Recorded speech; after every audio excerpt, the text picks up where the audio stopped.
मस्साजोगचे सरपंच संतोष देशमुख यांच्या हत्या प्रकरणानंतर बीडमधील गुंडाराज आणि या गुंडांच्या टोळ्यांना असलेला राजकीय वरदहस्त याचं कनेक्शन समोर आलं होतं। ज्याप्रमाणे संतोष देशमुखांची हत्या करण्यात आली होती त्यामुळे हे प्रकरण महाराष्ट्रभर गाजलं।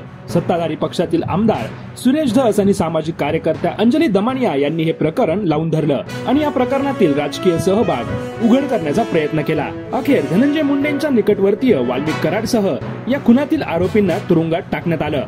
या प्रकरणानंतर आता बीड मधील असंच एक मुंडे गँगचं प्रकरण समोर आलं आहे। या गँगचा म्होरक्या समाधान मुंडे या केवळ 18 वर्षांच्या गुंडाच्या टोळीने शिवराज दिवटे या तरुणाला जंगलात घेऊन जात अमानुष मारहाण केली आणि त्याचा व्हिडिओ देखील बनवला। हा व्हिडिओ आपल्या गँगची दहशत बसवण्यासाठी काढला गेल्याची माहिती आहे। मात्र हा व्हिडिओ सोशल मीडियावर व्हायरल होताच त्यावर प्रचंड संताप व्यक्त केला गेला। या व्हिडिओवर अंजली दमानिया यांनी देखील संताप व्यक्त केला आहे आणि त्यांनी बीडमध्ये लष्कराच्या धर्तीवर ऑपरेशन सिंदूर राबवण्याची मागणी केली आहे।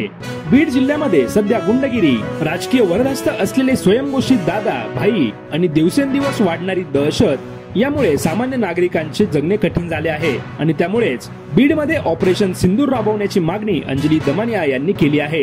पाकिस्तानला धडकी भरवणाऱ्या ऑपरेशन सिंदूर प्रमाणेच बीडमध्ये अशीच एक कठोर कारवाई करण्यात यावी जेणेकरून गुंडांचे कंबरडे मोडले जाईल अशी भावना अंजली दमानिया यांनी व्यक्त केली आहे।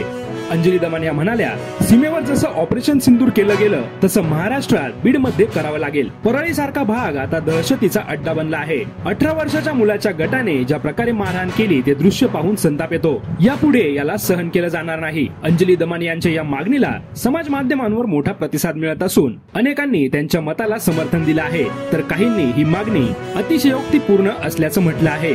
मात्र बीड मधील वास्तव पाहता आता बीड मध्ये कठोर उपायांची गरज असल्याचं स्पष्ट होत आहे।